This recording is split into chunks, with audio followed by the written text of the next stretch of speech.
be a big game for both sides. Again, key points. We're fighting to stay, top of the league, create the gap between us and Real Madrid, and third place and fourth place, and Villarreal are fighting to be in that top three. They're fighting to be, they do have games in hand, as you mentioned, Pablo. So it's going to be so important for them to get these 3 points, and for us as well. So I think it's a clash of really two teams that are fighting for the same intentions, for the same energy, for the same intensity. I think that's big, and for the past couple of games we've been playing well, but really we've not been able to impose ourselves probably in the way that we wanted. So I think today's going to be a big test for the team and for Hansi Flick. And again, we need to go into the break with fresh minds, with calm minds, and the way of going into the break with calm minds is really getting these 3 points and easing our way into the new year with a 4-point lead at the top of the table. Well, here is the Villarreal lineup. It's Luis Junior who is in goal. Cardona, Veiga, Rafa Martin and Pau Navarro across the back line. Santi Comesañas with Buchanan, Parejo and Moleiro across the midfield, and Pepe is alongside Ayoste Perez up front. We spoke about the amount of injuries they've got, Villarreal, but I must say it's a pretty strong team. I'm going to be honest with you, it's a really strong side, and I think Ayoste and Pepe alone. Yeah, no, I was going to say just solely focusing on Pepe and Ayoste, and it's going to be hard to not let them score, really, because they're they're going for it. We're going for it. There's going to be a lot of spaces exposed. There's going to be a lot of key moments of counterattacks, of big moments that they're going to have, that we're going to have, and it's just a matter of which team is going to take most advantage of those moments, and hopefully it's us and not Pepe and Ayoste. Yeah, absolutely. Here's the Barca team then. Joan Garcia starts in goal. Koundé, Cubarsí and Gerard Martin alongside Balde at the back. You've got De Jong and Eric Garcia in midfield. Pedri is being rested for this one, and he then got in the front for the rest of the Barca attackers. There are the Villarreal players who are just huddling around the centre circle. Ahead of this one, there's Ferran Torres, Barca's top scorer of the season so far. He grabs the ball. He gets the nod today, Alex, ahead of Lewandowski. Rashford's also in reserve on the bench, and Fermin is in that number 10 spot with Raphinha and Lamine Yamal also on the wings. Yeah, no, I think it's probably, we talked about it so much, when you have Lewandowski and Ferran on your bench, you use them wisely. When you have Ferran, maybe you want a bit more movement, you want a bit more runs in, a false nine. Maybe sometimes he can slip into. Lewandowski is very much of a classic striker. You have him in the box, you have him holding onto the ball. You want your number 10 to run onto the ball, give it to Lewandowski, he holds it down, he gives it out. They're two very, very different players, and again, I always think it's quite key. You can't compare Ferran and Lewandowski head to head. I think it's just impossible to do that. And today, maybe Hansi Flick wants a bit more dynamic. When you have Fermin in front, maybe Fermin is going to be the one that wants to score the goals instead of Ferran, if that makes sense. Maybe you want Ferran to be a bit more moving, let Fermin go up, let Frankie go up, let Lamine, Raphinha come in. Raphinha, we've seen him be very, very fluid coming in from the wing. Maybe, Ferran goes out wide, Raphinha comes in. So maybe that's kind of why Ferran got the nod today. He's been outstanding, he's been confident, whether it's Lewandowski or Ferran playing, you can't go wrong with it. But I'm quite curious to see what Hansi Flick has in store for Ferran and the team and the players that are around him. Looks as though we've got some technical issues here with the referee, doesn't it? I wonder whether he has not been able to get communication with the VAR potentially, but looks as though Alvaro Rojas is just having a word here with the Villarreal committee just to see the situation, which is interesting indeed. I think we're going to be okay to begin though here as the referee strides back to the centre circle. Not long there he is. to go now until this one gets underway, people. I know all of you are already in the chat. I've seen all the emojis you're putting in there. Final game of 2025. Referee has the whistle to his lips. It's Villarreal versus Barca. We are underway at La Ceramica. De Jong with the Armadon plays it to Cubarsí. Here we go. And we are well underway here. Marc Brau, you are in position for the final game of 2025. A huge game for Barca too, Marc. Yeah, hi again, guys. Yeah, as you said, there were some technical issues. I think it was with the VAR. Remember that the screen is, as usual, next to the benches, and then Alberto Rojas just was checking if everything was right. But as you said, everything was right. And there's something that I like a lot, that Barca is playing with the Blaugrana shirt today here for the last game of the year. Oh, what a cross, but that is by Lamine, and Renato Vega had to get that, didn't he? Yeah. Vital header behind, and Barca trying to break the dam early on here against the best defence in the division. That was a lovely ball, wasn't it? Yeah, no, it was a brilliant play. It seems like Villarreal are defending with a flat 4-4-4-2. Literally, their lineup in the formation is genuinely exactly what you see on the pitch. So hopefully, a flat line does actually work to our advantage, because that's where players like Fermin, like Frenkie, Lamine, Raphinha really thrive. Finding those pockets of space between the two lines of defence, that can be key for us. And it's worked well so far. But here goes the first attack. Yeah. There it is. There's Pepe, lays it off to Moleiro. Chance in the middle. Moleiro goes for goal. He finds Pepe, and his header goes just wide of the far post. So already then, within a few moments, chances at either end. Yeah, no, it's exactly. And it's again a corner kick that we're not able to capitalise. And what happens?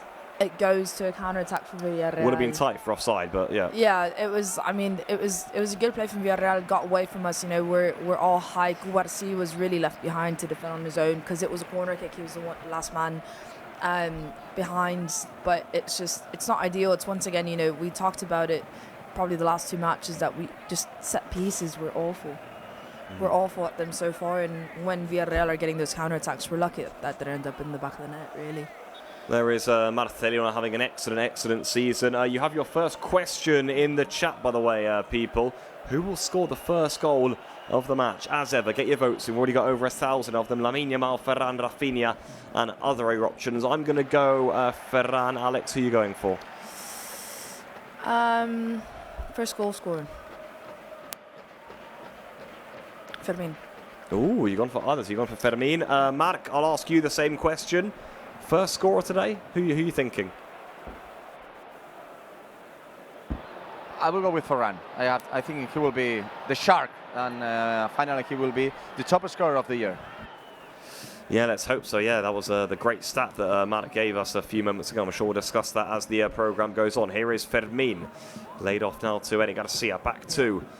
That's his number 16 wide for Lamine. It's a relatively open game so far, pretty end-to-end. This is good from Barca. And yeah, that's pretty fair play, isn't it? Lamine just bundled over. Yeah, no, we've seen it a lot. Frenkie de Jong is dictating the ball movement quite a lot. He's dictating the start of the attack coming in from behind. I've quite liked that so far. And it seems like Jules Koundé and Lamine Yamal have been giving a lot of space. It's again, it's a flat 4, so literally there's a space between 4 Villarreal players that Lamine Yamal would probably love to step into. We saw it there a bit.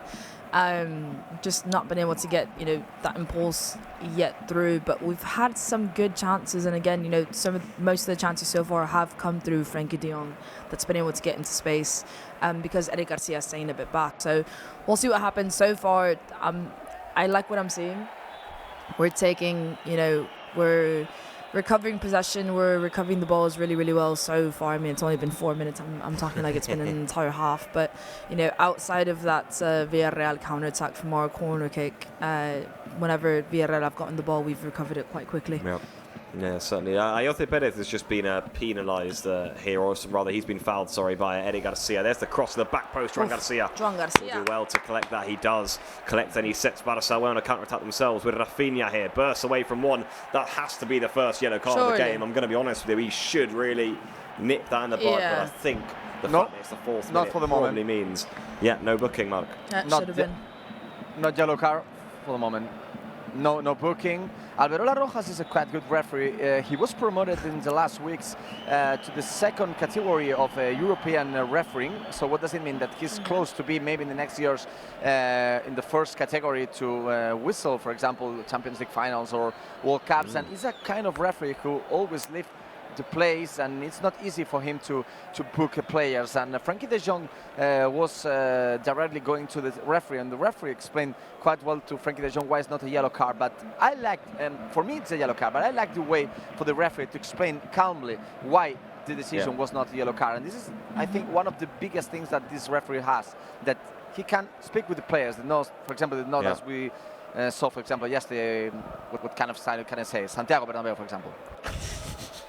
With respect, Mark. With respect. Mark is still going strong. By the way, Alex, I'm just thinking we didn't actually do our guess the scores yet. So now that we're only 5 minutes in, and by the way, people in the members live chat put them in there. I've won for a 2-4 Barca win. I think we could have goals today. Now that might be a bit ambitious, the fact that Villarreal have barely conceded in La Liga. Yeah. I went a bit more, for once, you went chaos, and I would have been a bit more reserved. A 1-2, I think, is a fair score. You know, considering that Villarreal are so hard to score against, and the fact that also we've been struggling to score against teams like this, I would be surprised really if we get more than 3, I would say. And it's going to be hard. There it is, another Villarreal attack. It's going to be hard for us not to concede, hopefully. Yeah, certainly. Here they come. This is Buchanan. There's lots of options in the middle. It's Ayoste Perez who's in. Oh, it's a super block. I think maybe Raphinha got back in there and just behind for a corner. Did really well. Yeah, no, again, you know, it's going to be really hard. You know, Villarreal have had 2 clear chances. We've not even one. That was a brilliant block there from Raphinha and Jules Koundé. Luckily for us, Ayote needed a lot of time to take the ball down on his chest, so it gave Raphinha back to pressure him. But yeah, it's not ideal. It's going to be hard for us not to concede because, as we've seen, Villarreal are really going at it, and it's what you expect from this game. It's going to be non-stop. I fear for 90 minutes, really back and forth. It's just a matter of who takes advantage of their moments the best. Yeah, 100%. Corner here. First of the game for Villarreal. This is Parejo again, who is past fit to play, lays it into Pepe. And it's easy in the end for Joan Garcia. The results of the poll are in, by the way, over 3,000 voters. Lamine Yamal 54%, Raphinha 27%, Ferran Torres 13%, other 6%. Lamine Yamal is always getting the benefit of the doubt, really. Incredible. I think they just see his name and click. Yeah.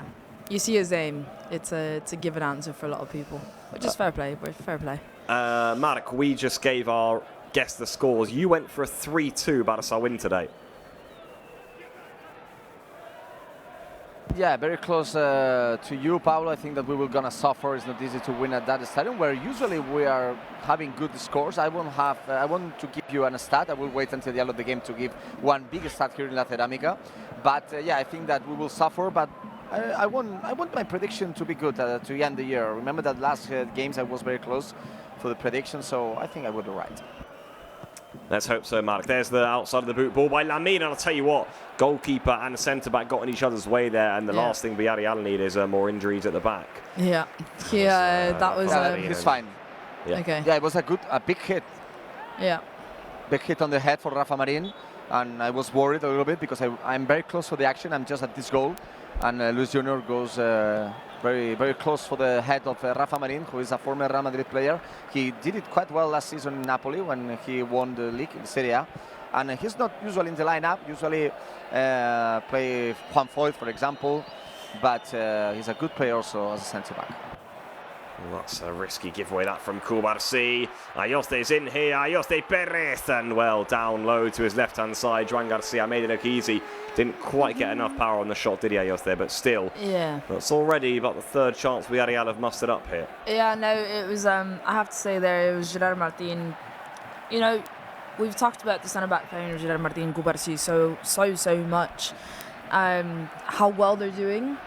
They are young, they're going to make mistakes, and this was one of the mistakes. Gerard Martin just really, the bad header that went backwards, Cubarsí had to track back to get that, and I think it was Cubarsí with the giveaway, just a bad pass into the centre of the pitch, and we're lucky Villarreal once again didn't score. You know, they've had 3 clear opportunities, and that then proved, you know, it's not, I'm not saying that it's for the worst, but we still need to remember that Cubarsí and Gerard Martin are very, very young, that these mistakes can happen and probably will happen. Then it's just a matter about how they react. I think that's more important than making these mistakes.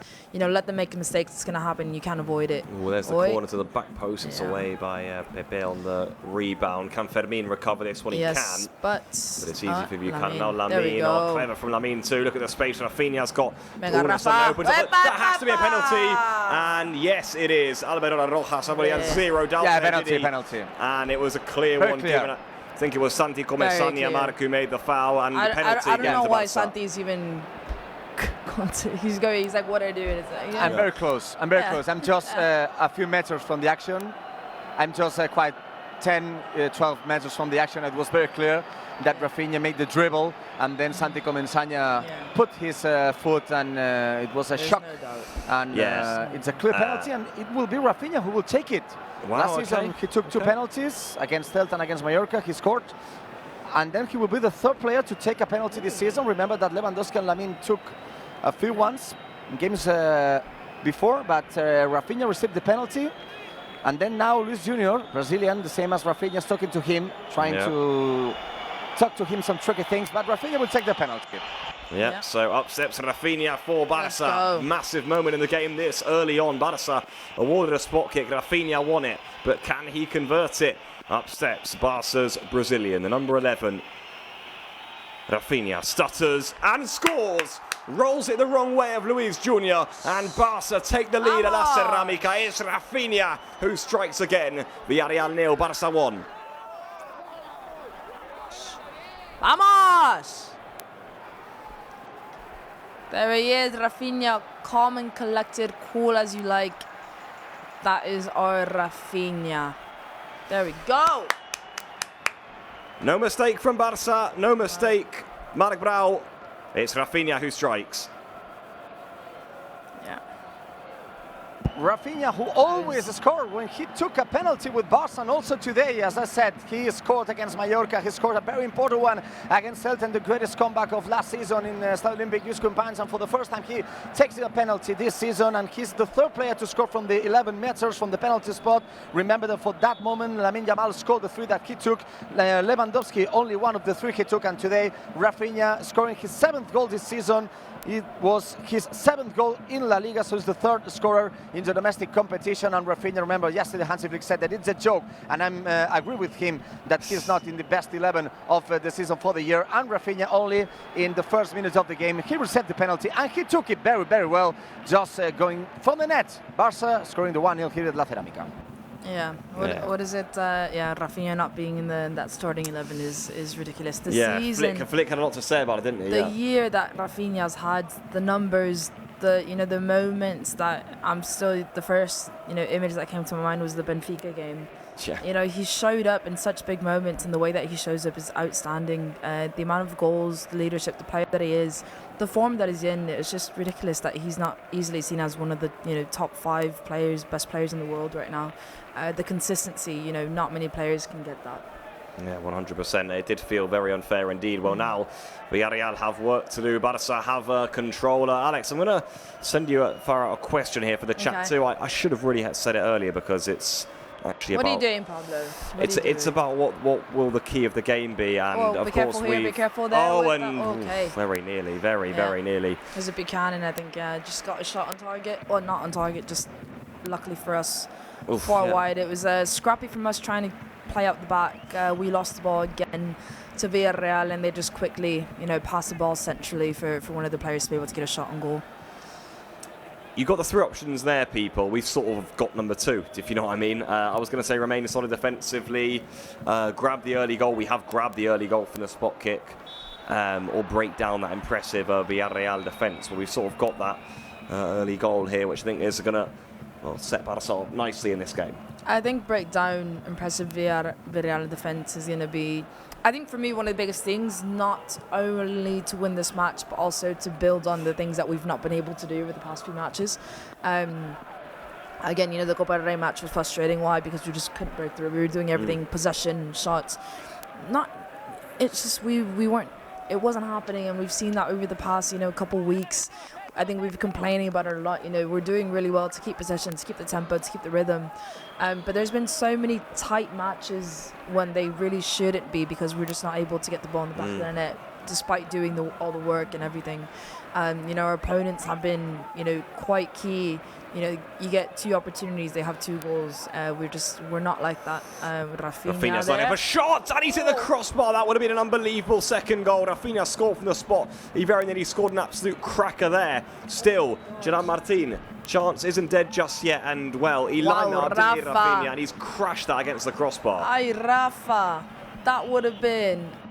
It was a corner kick. Finally, this is why it's a joke to not have him on the best 11. Sorry, Yeah. Alex, but it's a joke, and I agree completely with Hansi Flick's words. And it's like Raphinha takes it personally. It's like remember what Michael Jordan said in The Last Dance. I take it personally, and it's quite similar for this.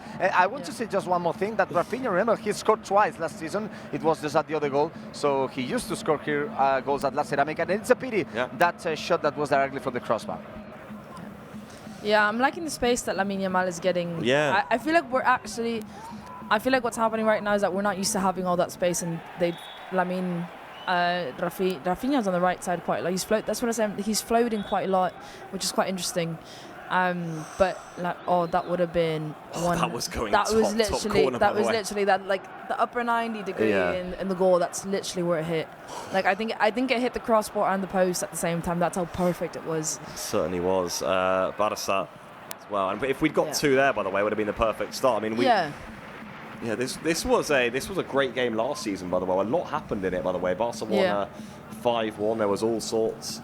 Yeah, no, it's been so far. You know, I'm loving this start because it's basically that we're taking our opportunities. Space here though for Villarreal, and there's just like that. They equalise. Koundé steers into his own net. Yeah. Offside.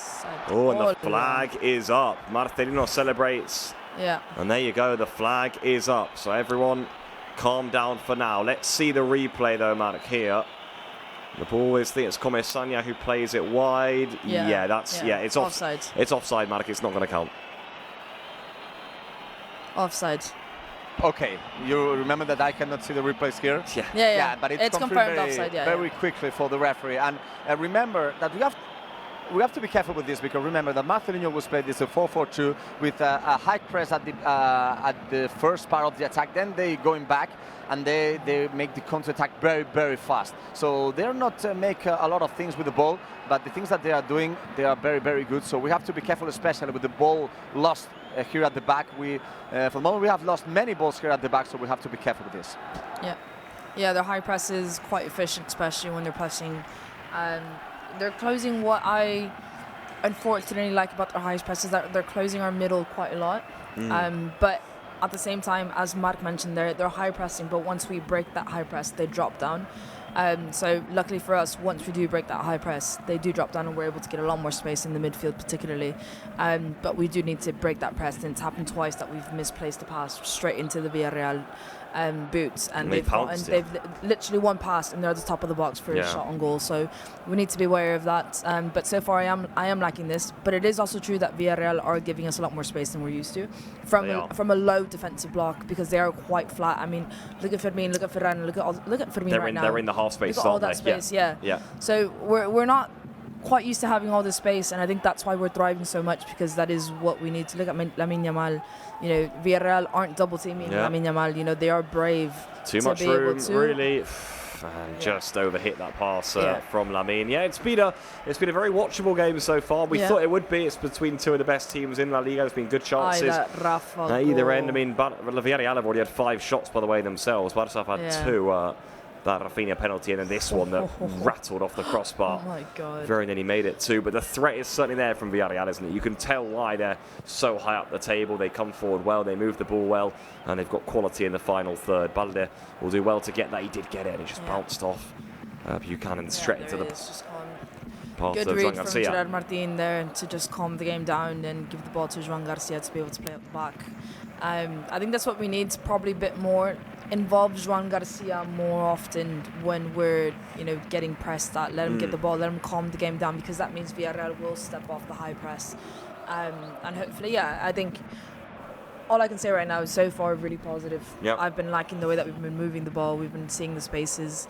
We've been controlling the tempo. Villarreal, really, the only outlet they've been given has been the counter-attacks with the high press. Their last, 2-3 attacks has been recovering and placing the ball into a dangerous position high up the pitch. And, fair play. That is, if you know that you're not going to have possession, you're not going to have, a lot of movement with the ball, that we're really good at recovering the balls. That is a solution. High press, recover the ball quickly, high up the pitch, and one pass, you're already on goal. So fair play. And they're doing it well. And luckily for us, they've not been able to capitalise just yet. Well, here comes Pepe again. There's Ayoste Perez, super first touch to his left foot into space. Buchanan's at the back post, but it had to be a perfect cross to find him, really. They are getting spaces, though. They keep doing it. Yeah, and again, another, recovery, and first ball in goes high. It goes straight into the, the counter-attack. It's what they're doing. It's quite clear what they're doing. And the thing is that they're doing it really well, I think, unfortunately for us. They're... I think maybe the ball was a bit rushed. I think it was Ayote, wasn't it, with the cross. The ball was a bit rushed potentially because they also got his first touch took him into space in behind Kubarsi. So that was really good. And Villarreal have a corner kick right now. Let's see how we defend this. Villarreal got a corner. I'm not sure. I think I missed how that came about because I thought that went out for a throw-in. Either way, it's going to be another chance for them to high press, Pablo, swing a ball into the box. Let's hope maybe Joan Garcia can come and pluck this out. So yeah. All right, let's see this. Here we go then. Parejo with the delivery, and it goes. There's Renato Vega, who won the first contact. Ferran Torres gets it clear on the second. And Fermin fighting in there as well, but Vega wins it back. And it should be easy enough for Balde to clear at the back post. The offside flag's up anyway. Yeah, that's good. Yeah, Frankie de Jong. Oh, this is an advantage. It was a clear one. Yeah, there was Frankie de Jong there. Yeah, he was in a lot of space. Yeah, I don't know. Yeah. All the players were complaining about it. Frankie de Jong was in a lot of space to start the attack. Yeah, it's weird. Very clear. I want to give you another stat that is quite interesting. That we commented that Villarreal have won 7 of the 8 La Liga games he played at home, but it's quite interesting that they only have conceded 4 goals before this game. So the goal scored by Raphinha is the 5th one, and only Betis in La Liga scored more than 1 goal here in La Cerámica. It's the only game that Villarreal have not won for the moment. So it's not easy to score goals here in La Liga. Yeah. No, definitely. They're good. They're good defensive compacts. We've not had, we've only had 1 shot on target so far. So, it's a good game too far. Nearly halfway through the first half now as Gerard Martin plays it to Kubarsi. I had a question I wanted to pop in the chat here because it's been an interesting start. I just want to see what the members live chat think about this. What are your thoughts on the start? That's not the one I wanted actually. As it's not fully sunk up, unfortunately. I'll get that out right now and I'll pop it back in. Let's see if it's updated. Now there we go. That's the one I wanted. Okay. You just happy that we're leading? I'm happy that we're leading, or are you thinking we need more control? I saw a comment. I think it was from Elimir Days saying we need more control in the game, and I like that. I think I agree. Okay. I think I agree with that. Really, I think we've had good control so far. I think Villarreal are maybe just getting at us a bit too much, is what I'd say. You want to stop those counter attacks a bit sooner, cut them off. No, fair play. But I think I've been quite. I am happy. All things considered, Villarreal are a good team. You can expect us to stop every single counter attack. They are going to get through. Sadly for us, they are going to have their moments, and they have their moments. But so far, a bit of a foul there from Fermin. Yeah. But we're controlling the tempo. We're covering the balls. We're playing up the back fine. We're getting key players into good positions. Are we taking advantage of it as much as we probably can? No. Are Villarreal an excellent team? Yes. Yes. This isn't the same frustration that we saw against. Watch out here! Oh my goodness me, Buchanan! He's not far away at all. By the way, that would have been. It was a tight angle. Yeah. Would have been a cracker, wouldn't it? It was. I think it bounced just literally skimming the post. It did, didn't it? Yeah. I mean, it was Cardona's cross all the way to the back post, and. Yeah, it seems like Villarreal are just trying to get those quick balls into the box, use the advantage of spaces, because obviously Alejandro Balde was pushing in quite. Oh, that literally just skimmed the post there. We're lucky again. Yeah, another attempt for Villarreal. I think it's their 6th now. Yeah, no, there is a. Oh, what a ball from Frankie into Raphinha there. Raphinha now in behind. How a second goal would put Barca in a real good spot here, just to calm the nerves a little bit. Here's Frankie de Jong now. Yeah, I have to say, I think Frankie has been probably the key player in this match so far for us. He's been doing well to break. He's been attracting a lot of pressure. He'll probably attract 2-3 players in the midfield. Oh, that's nice from Lamine. Here's Fermin Lopez. And no one there. No one quite in there. De Jong was making the run. I'm not sure where Ferran was. Lamine has got past his man, though. Yeah. It's still Lamine Yamal. Can he get a shot away? Tries to find Koundé. Renato Vega swings it away. Yeah. Koundé slipped there. I hope he's okay. Yeah. Not sure he landed well, but here's Eddie Garcia trying to mop things up. Pepe got a touch on it, and it's a good tackle from Eddie. We'll have to see that. Yes. No, I've been really liking Frenkie de Jong so far. Whenever he gets onto the ball, he holds on to it to attack attract the pressure. Hold on to it, takes into space. You know, Villarreal defenders are really physical, but I think they're not actually cutting off a lot of the passes that Frenkie de Jong has. So he holds onto the ball, attracts pressure, then makes a turn, and we saw there he breaks Raphinha into space because he's attracting all the midfielders. So far I think Frenkie de Jong has probably been our key player in terms of everything. He's been recovering, he's been attacking, and I think for us he's been really, really good.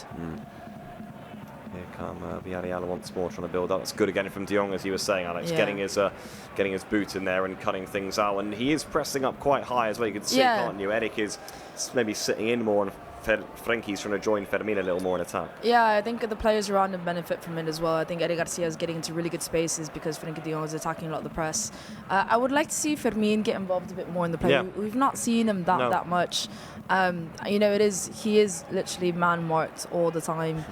So it's not going to be easy for him to get into a lot of spaces, but I do want to see him thrive in those spaces that are left in between the defensive lines. Well, he's just got a bit of a whack there off of Moleiro. He's stayed down for a bit here, Fermin. Hey, he was just stamped on it, wasn't he, really? Yeah, Mark. Yeah. From it's quite clear. Yeah, I have to comment that they are good friends because Fermin and Moleiro played together in under 21 from Spain national team. Remember that Moleiro is the top scorer in La Liga for Villarreal. They have plenty of scorers this season, but Moleiro, who is a former Las Palmas player, is a good one. And I think he didn't want to touch Fermin, but it could be the yellow card. But as I said before, it's not easy for Alberola Rojas to show yellow cards in the first half. Yeah, we're certainly seeing that so far, aren't we? You can tell he's trying to take a leading approach. What I will say is that it's kept the game very calm, his approach, because when you start dishing them out, then people get heated. That's a lovely ball by Eric into Fermin. It was always going to be a pretty tight angle to shoot from, I must say, but he has got that in his locker and he went for it. Yeah, no, it was the first time that I think Fermin has really gotten the first steps that opened up his body to be able to take a shot on goal. And we do know that Fermin can finish a goal from literally probably anywhere on the pitch. So, you know, for him, I think he's waiting for those moments when he has the opportunity to open up his body, take a first touch, and be able to take that second touch with a shot on target. You know, he has the confidence and he knows that he can do it really well. So hopefully he can get another opportunity this time he goes in the back of the net. Villarreal is staying loyal to their philosophy of playing at the back. They've given it away here, though. Fermin skips away from one. Can he get the ball through to De Jong? There he does. Here is Frenkie off to Koundé now. I will say I agree with you. I think Lamine it's been one of his better halves, I think, in recent weeks, honestly. He's not usually got this much space, and we're not often able to get the ball out to him as much as we have been in this game early on. He's certainly getting plenty of possession, and he's taking men on. Yeah, what I like about Lamine is he's being really reserved. I say this in a positive way. You know, he was a key in the Raphinha penalty. There he is now. There he goes, Lamine, and he tried his... I'd say trademark outside of the boot. He does it a lot, doesn't he? Yeah, he does. Lamine's not really trying to impose himself as much. Well, not impose. He is imposing himself, but he's not forcing a shot on target like he usually does a lot of the time. Now he's actually looking for the passes a lot more than trying to get the shot on target. I think, you know, he knows that this match is more about controlling. He's gonna take his opportunities when they're quite clear, but if not, he's gonna play with his teammates. Here comes Barca again. Raphinha blocked. It finds De Jong. That was a risky tackle by Parejo, I must say, but he got the ball, so nothing wrong there. But certainly going to ground there. Well, it could have gone badly if De Jong got the first touch on that. Could have been another rash penalty given away by Villarreal. Trying to break away again here. Raphinha bundles Buchanan over. They're playing delicate, intricate football, but Gerard Martin gets back in there and will play on. It's on a knife edge, this game. It's balanced. It certainly is. It's just feel like at any given moment something could change in one direction or the other. I think if Barca are able to get themselves a second goal, they'll really start to put this beyond doubt for Villarreal. Here comes Lamine. One man slips, and he thought, I'll take you on then. Still Lamine. And he tried to find Ferran, was it, in the middle for a tap in? Well. Yeah, I like the way that Lamine is playing today. I think it's really mature of him. No, it wasn't. No, it really wasn't. No, this is not a foul. This is not a foul. Yeah, I agree, I'm just 4 meters for the action, guys. And it's clearly that Frenkie de Jong put very good his body. He won the position, I think. And for the assistant referee, it was the easiest thing to whistle this. But for me, it's never a foul. And it's not possible a foul when the referee, not the referee is guilty right now, it's the assistant. When this game, to whistle a foul, it has to be a very, very hard contact. So this is not related with what we have seen just during the game. So it's a big, big mistake by the assistant. I agree. Yeah, it was very good body to body from Frankie. He just really outbodied the defender, but not in a malicious way. No. No elbows, no nothing. Watch out here. Ferran Torres is in here. Big chance for Barca to make it too. And he couldn't find Raphinha in the middle. Should he have gone alone, Alex, or was the pass the right decision? No, I think the pass was the right decision because the ball was bouncing. It was gonna, he probably needed 2 touches to really get that ball under control to be able to. It was either that or half volley when there was a defender right in front of you. I think the pass to Raphinha, the second post, to get Fermin Here they come again. Barca maybe now for Ferran. It's going to fall to Lamine. He took it off Eddie Garcia. That's wide in. He scores on the shot himself. Okay. Barca I like it. come close on a few occasions. It's good. I like it. No, it was again, I think it was the right decision from Ferran there to try to get Raphinha in the second post because Ferran, the ball was bouncing. He had a defender literally right in front of him. Raphinha was wide open.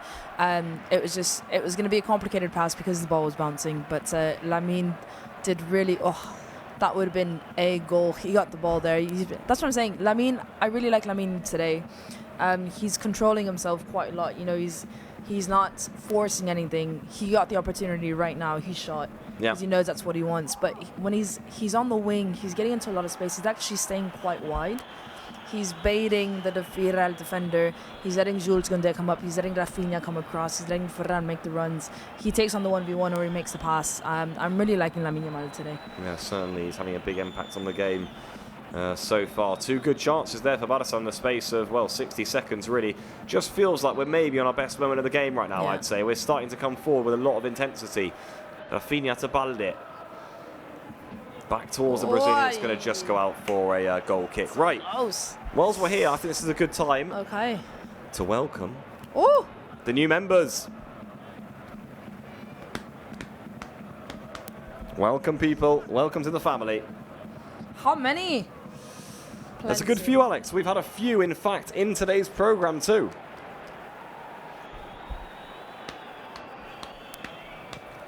I can tell you, Fabian Cerda is part of the family. Mr. Fire is part, and Pepe's in. Big chance here for Villarreal, and he's somehow... Offside. Okay, that's right. It's offside. It was definitely offside. Just offside. Off the crossbar there, but it was a clear offside from Pepe. It's tight, Alex. That would have counted, I think. Mark, I actually don't think he was offside. He was onside, Pepe, and I can't believe he's missed it. Alejandro Valde's foot, I think, kept him onside, actually, No, Mark, I don't think that was offside. I think that this is a good moment to score the second one. I agree.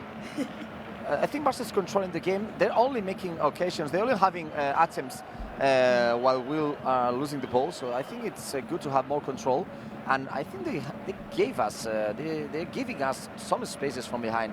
So it's just to be a little bit, how do I say, if we put a little bit more quality just at the end of the actions, I think that we will be close to score the second one with the crosses especially. Yeah, well, that was a golden chance of Pepe, I'm going to be honest with you. I mean, he was in and he was onside there and he should have scored. It feels like every time I try and welcome the members, we concede, actually, or nearly concede. So maybe I've got to be careful. I'll finish rattling off the list. Mamandou Mbaye's there. Silly 3, our lover. Jesus Perez, Mr. Mella. Imran, 0493. Javier. And they're in again. As I say it, Moleiro's in and he strikes it wide of the post. And finally, Kuyoko Moina. Welcome all to the family, people. Welcome all. It's corner kick. Thankfully, we didn't concede. Corner. I wouldn't call it an error. It was Gerard Martin trying to get the pass out, and the Villarreal player just really blocked the pass, and it went to the Villarreal's player's advantage into space. And Eddie Garcia did really well there with the key tackle there. I don't know who it was that got a shot on target. Villarreal got a shot on target, and Eddie Garcia just touched the ball enough to put it away for a corner kick. Which Dani Parejo is going to take, an expert from these sorts of situations. He lays it off to Pepe. threatening that pass. Pepe lays it off back to Parejo instead, who drifts one to the back post. Koundé with a good leap. I'll say Koundé's been very good in recent weeks as Barca try to launch a counter-attack. And I'll tell you what, if Raphinha gets this down, he's in, because he's going to have Parejo for pace all day long. He couldn't quite get it away, though. And it's a free kick to the Yellow Submarine. Yeah, it's I was just trying to see the action there. It was Parejo jumps right over Raphinha first. This then was a foul afterwards. Yeah, but it was a 50-50. We'll give them that. It's fine. No, Villarreal are also growing in confidence. There's 10 minutes left in this first half. Villarreal are getting a lot of space, getting a lot of fun in our half, which you don't. Oh dearie me, Baldes laid that short. And I cannot believe it. We've survived again. A miraculous save by Joan Garcia. And then Cubarsí cleared it off the line. Well, I was going to say, what a recovery from Balde. But then he laid Joan Garcia short. Buchanan got in. And a remarkable save by Barca's goalkeeper. We pointed him out at the start of the game, saying he might be the key player when he's made a big save there, Alex. Yeah, no, that was awful from Alejandro Balde there with the pass back. Really, really lucky that Buchanan did a score there. It was Joan Garcia with a big save. It ricocheted off Buchanan and it almost curled into the box. Cubarsí did really well to get back and save that from going in, because that was going in. Yeah, no, not what you want to see. It's been our back line. I would say Jules Koundé is the only one that's not had a blunder yet. But we've seen our two centre backs and our left back now have a shaky moment that Villarreal, luckily for us, again, have not been able to capitalise on. Yeah, certainly. Got away with a few now, I'd say. It's what you'd imagine. We knew Villarreal were going to get chances, but it's what you're saying, Alex. We don't want to be giving them to them, that's for sure. And I think that one, again, it was too easy. I mean, he handed it to one of those typical back passes that you just didn't get enough on. Here's Lamine Yamal then coming down the other end. Lamine dinked to the back post. Raphinha that he's straight offside. Flag stays down. Raphinha. And now Balde. Is anyone on the edge maybe to pass it to? Raphinha. Ferran to the back post, and I'll tell you what, that was a decent chance for Ferran. Yeah, no, it was a really good ball into second post there from Raphinha. I think it just went a bit too high, a bit too fast, maybe. Ferran jumped literally as high as he could, but that's the it. ball, didn't get good It was contact. Higher than Ferran could have. It's very higher for Ferran. Maybe he was taller, maybe he could arrive to the ball, or he would have the right to the ball, but it was very, very fast and a little strong, that cross. But I think it's a good moment, as I said, with Villarreal having a lot of attempts. They're giving us a lot of space. We have to suffer at the end of the first half, but instead they're having good attempts. I think that Barca is close to score the second one, because there's sometimes only one last pass, one last shot to score the second one. But for sure, we didn't have to lose more balls at the defense, at the back. Oh, what a tackle on Lamine. You will dearie me, that's definitely the first yellow card. No, it's red card. Red card. It's red card for Renato Vega. Yeah, it's red card. Okay. Yeah, it's a red. Yeah. Oh, goodness me. Well, Mark, we were just saying that the referee can be lenient. Well, he had no doubts about that one. Renato Vega straight through the back of Lamine. I'm going to be honest, in live time I thought it was a bad tackle. I didn't think it was a red. Let's see the replay here, Alex. Yeah, I would assuming for that to be a red card, I'm assuming he really got... Because it is true, Lamine Yamal was facing Joan Garcia, and that tackle would have to come in from behind. And if he got anywhere, we're seeing the replay there. Yeah, that's... Let me have a look at this again. I don't know, I'm not sure. I'm unsure if they're going to stand that, I'll tell you what's not good. It's definitely yellow, and it's an aggressive foul. I would say it's an orange. Yeah. I don't see it with malicious intent to be able to be like, yes, that is a direct red card. Yellow, definitely. I don't know if that's going to stand once the replay starts showing to the ref. Things are heating up though between. For the moment, remember that VR will check as always that kind of actions. But I have to say that sometimes that kind of actions are usually a yellow card. But remember that if it's a tackle and you don't have the possibility, the chance to get to the ball, and then it depends also how high you put your boot to do the tackle. And, it was low. It was. I would say, it hit the top before of the his game, foot. and as you said, Pablo. Yeah, but as we said, Alvaro La Roja, he's not used to show, what can I say, free yellow cards. so he always likes to give some plays. But if he thinks that it's definitely a red card, it's not easy for him to show red cards. I don't know if I'm explaining well, guys. Yeah. But this is not that kind of referee that always give that yellow or red cards. He was really sure of his position. I'll tell you what. That he was he was by the promoted rule to the book. second It category can of be. European It's his refereeing. right boot. So maybe by the rule book, I think it can because it's tackle from behind. It's late. It's considered definitely the red card. Yeah. Okay. Yeah. You know what? I was just going to say, I don't think Alberto Rojas is going to take back his decision. I think he was adamant. He was adamant on the spot. I don't think the VAR was going to tell him that we disagree. I think they were just going to stand by that decision. And Villarreal are down to 10. I think the bit that makes it a red is that scissor action. They're trying to get rid of it, aren't they, now in modern football? Yeah, exactly. I think by the rule book, when you look at it, it's a tackle from behind. Lamine had no idea that was coming. It's a scissor tackle. Yeah. The ball is long gone when he makes the impact with Lamine. It studs to Lamine's foot. Yeah. So I don't think it was like, I don't want someone not watching that. It's not an aggressive tackle, but it's every single part of that tackle was dangerous, and that is a textbook red card. It was silly. I tell you what, it was reckless that he would to that, wouldn't you? I don't know what he thought he was doing. He comes through him with a good amount of force. Yeah, like there was no way he was winning from behind that ball. on the halfway line. I'm really not sure what was going through his mind. There was really no necessary. Lamine Yamal, Lamine got the ball off his foot from his first touch. That defender was never going to get to that ball. He was never. Lamine Yamal has gone past about two players. Lamine to the back post, and Luis Junior gobbles up. Well, what a piece of skill that was from Lamine. He nutmegged one player. He went past another one. Lamine Yamal is more than fine. There's no need to worry. I mean, they're all whistling him, but I'm going to be honest. Like, it was a red card. It was a red card. When you look at the textbook definition, it's from behind, studs up, late to the challenge, scissor tackle. It is a blatant red card. I think remember Pablo and Alex, then sometimes it's not how dangerous are the tackles. It's what possibility you have to put in danger player's body. So 100%. Sometimes maybe, definitely, for sure, Lamine Yamal for the moment is on the pitch. But that kind of tackle, it's potentially very dangerous for the player. I think that this is the question that we have to ask ourselves. I completely agree, Mark, and I'll tell you what, it was a tackle that I'd say endangers a player. It was it was silly. It's a scissor tackle. It's a late tackle. It goes studs straight to his ankle. If that would have gone any higher, if that would have gone to his ankle, that could have easily been a ligament or a tendon injury there. So it is true what Max says. The potential outcome of that tackle could have been very, very bad for Lamine Yamal. Just wonder what some of the chat was saying about it. Elmirde says we need to take advantage of this now. He also says it was a clear red. It was a very bad tackle. I'd have to say that too. But Malaguita has these like eye emojis. I like it. Those are great.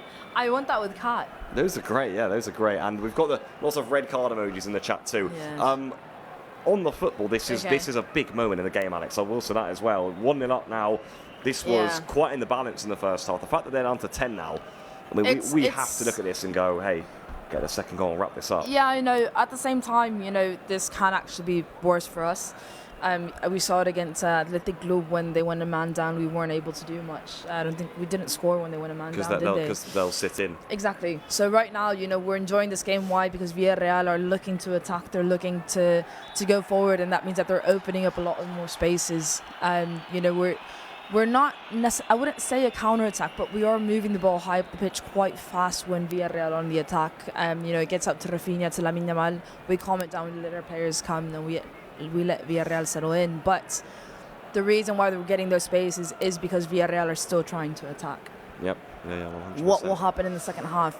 Will they drop down to... I mean, I would be surprised if they do anything different defensively. I just genuinely think they're going to go down into a 4-4-1. Yeah, I think they're going to leave a lone striker up. I genuinely don't think they're going to change much. But obviously, they need to be a lot more conservative now, and that can be not to our advantage. Yeah, I hear you. Yeah. Let's see how Villarreal play. They're a side who are known for going forward, of course, but you'd imagine things will change now, and that they'll be thinking, well, we can't really attack the same way because we'll leave ourselves way too exposed. I mean, they're attacking right now. Again, I don't think they're going to just park the bus for the entire second half. They're just going to be a bit more conservative and probably control more when they're going to go and when they're not going to go. Yeah, 100%. 3 minutes of added time. Frenkie de Jong driving forward. There's 3 minutes of stoppage time in the first half. De Jong couldn't quite find the pass through, though. Yeah, again, Villarreal are recovering the ball. They're still trying to go forward. So I think that's just going to be the entire second half is going to be like that. I genuinely don't think the way that Villarreal are playing and the confidence they have in what they need to do, they're not a team that are going to be scared to score against us, even though they're a man down. So I genuinely don't think the second half is going to change that much in terms of what to expect from Villarreal. I think it's just probably them adjusting the intensity, the amount of attacks they do, the way they attack is going to be quite different. But overall, I don't necessarily see this match changing in terms of intensity from both sides. Mark, 3 additional minutes have been added on, and well, now with 10 men, we were just discussing it with Alex, what do you think we can expect from this second half? A different sort of game or no? Well, maybe Villarreal would not press the same way that he did the press just almost the first half, but I think that they won't change a lot of things. They play with 4-4-1 right now with 10 players. It's like the same lineup, but with only one player at the front. But I think for Barca, the most important thing is to play as always, to go for the second goal, to not speculating with this. And for sure, the game will be a little bit dirty with a lot of whistles on Lamine Yamal. But I think the good plan for Barca is to go ahead for the second one. And just one more thing I want to add about the tackle by Renato Veiga. I've just seen the replay, and I think that one of the things the most important maybe for the referee to show the red card is that the ball was not close for the action. So at the time that Renato Veiga made the tackle, the ball was very far from Lamine Yamal, and definitely with the combination of this tackle and the ball out of this way of play, it was definitely why the referee took that decision. Yeah, it's true. It's what you're saying, Alex. I mean, he's already taken the touch, Lamine, and he just clears through him, isn't he? Yeah, no, that's why it was just a very unnecessary tackle, because he was never going to get to the ball. I mean, there was literally no chance that he was winning that ball. So there's no need for that tackle. There is no need to even try to win that. It was about, that's when you need to be smart. It's you press Lamine from behind to be able for him to force him to pass the ball. It's very basic defending, really. You press not to win, but if not to force the ball backwards. Yeah. And that's where, I mean, to be fair, Villarreal were doing it really well. I don't know why this particular chance was really the one that got him going to be able to make that tackle, but Villarreal have actually been disturbing us so far with pressing us just enough to be able to force us to do different things. But again, it was just one of those that just, he was never going to win that ball, so it was very unnecessary for that tackle to happen. Yeah, it certainly looks as though it's going to be half-time in just a few moments' time here. And indeed, there you go, half-time whistle is blown, Alex. Quick thoughts. And then put the half-time, and it ends then, guys. Half-time here between Villarreal and Barca. It's Barca who have a 1-goal lead thanks to a Raphinha penalty. Both sides have come close since then, but a Renato Veiga sending off about 5 minutes ago has certainly changed the complexion of this game. Let's see what happens now in the second half. At half-time, it's Villarreal 0, Barca 1.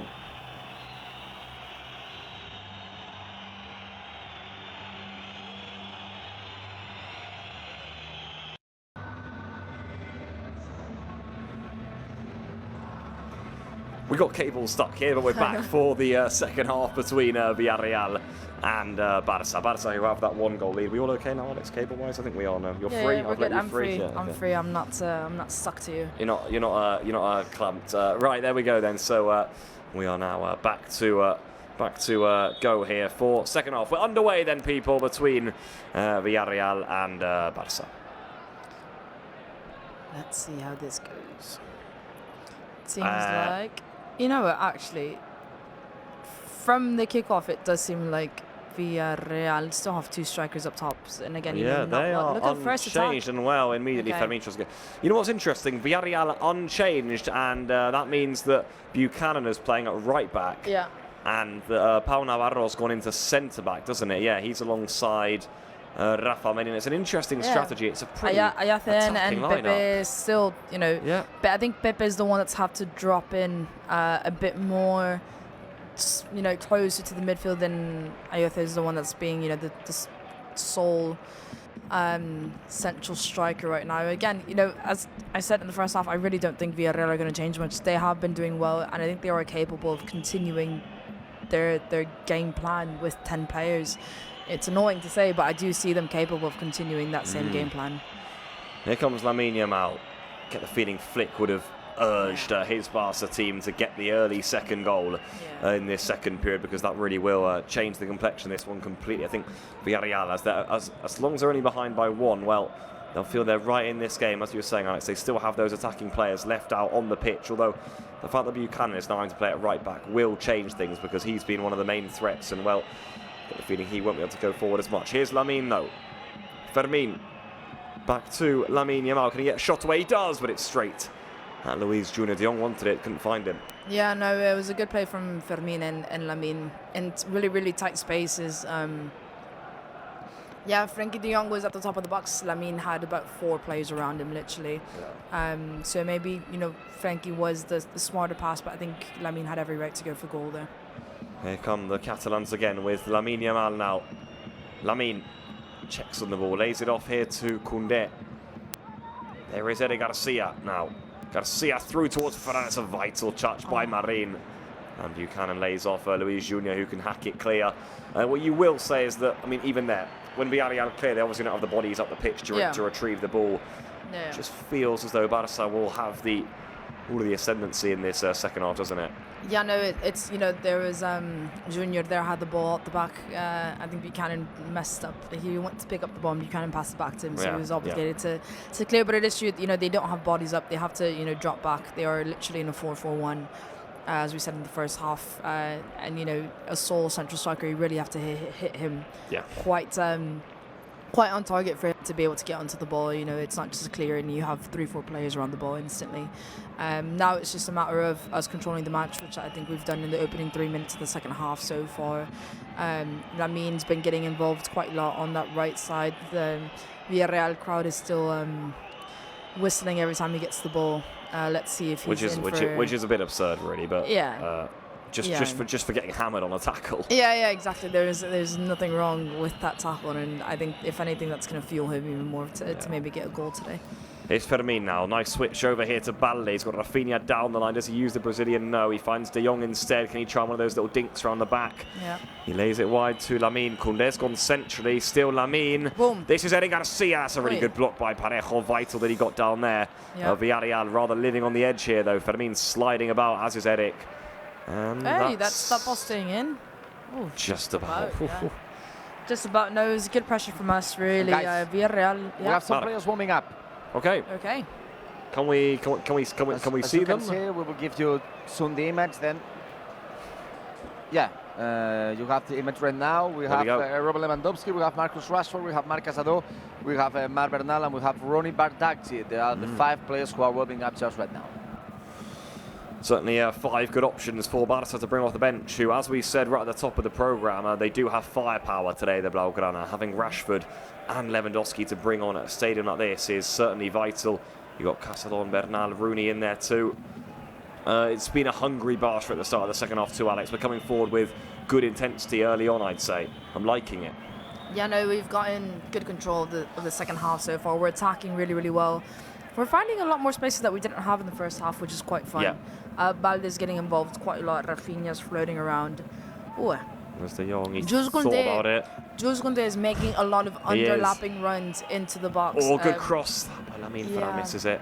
I wonder if that's... it seems like it's one of the things that Hansi Flick has told Jules Koundé to do.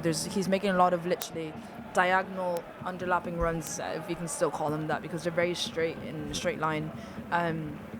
Coming in from the side straight into the box, looking for either second post ball or just drawing out a defender to give Lamine more space, and that's exactly what's happening. We've seen it twice. I think Frenkie and Eric, were the 2 that gave the ball to Lamine went after Jules Koundé made that run. So maybe try to get more joy down that right side. Yeah, certainly. You can just feel, Marek, I'm not sure how you're feeling this. It feels like the stadium has quietened down a little bit. Feels like they're a little bit shocked by right now with, after the sending off and how Barca have started the second half too. Yeah, very quickly. What I want to say, this is not a very a stadium that they are shouting a lot, but they are just waiting for an action. And Barca has a good option at the counter-attack.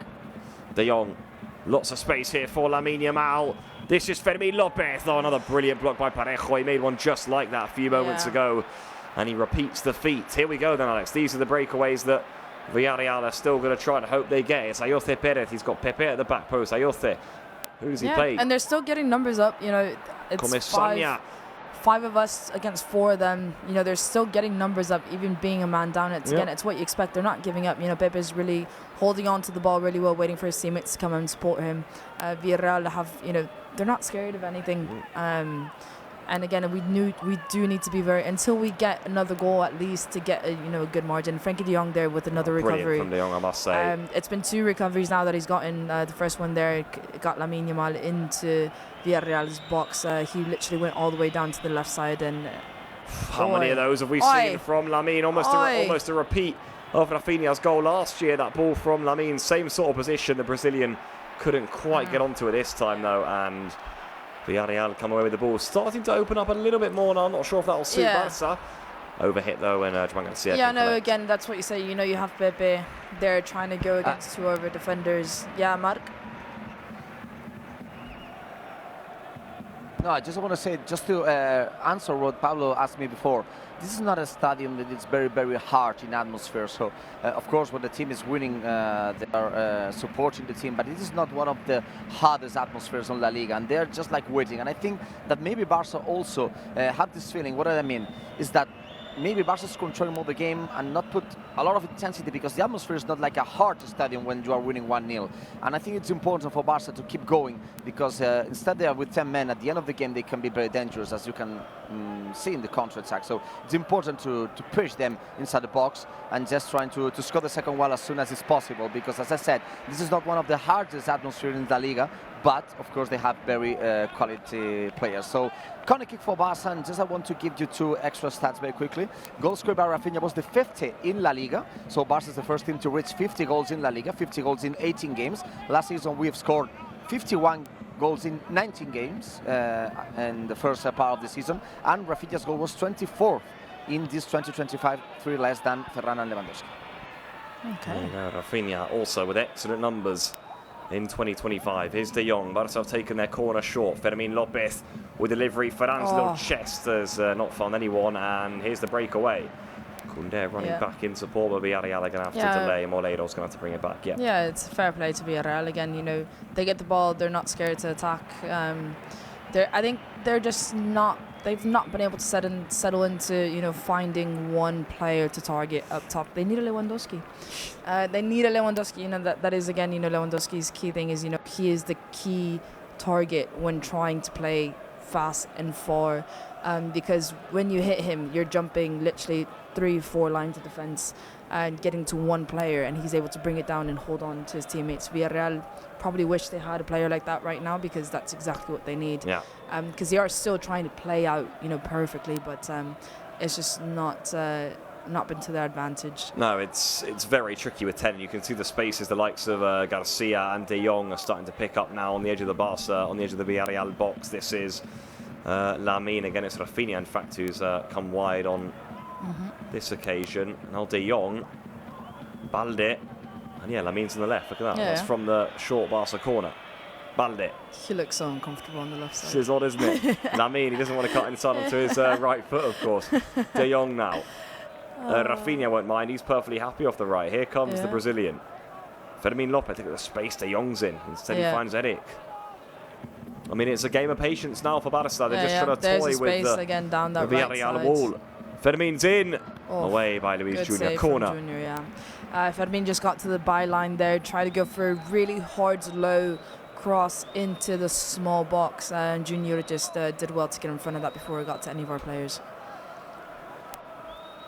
Right, Barca corner kick. Then. Let's see what happens here. Is this the way in for Barca's second goal? It's Raphinha who's over it.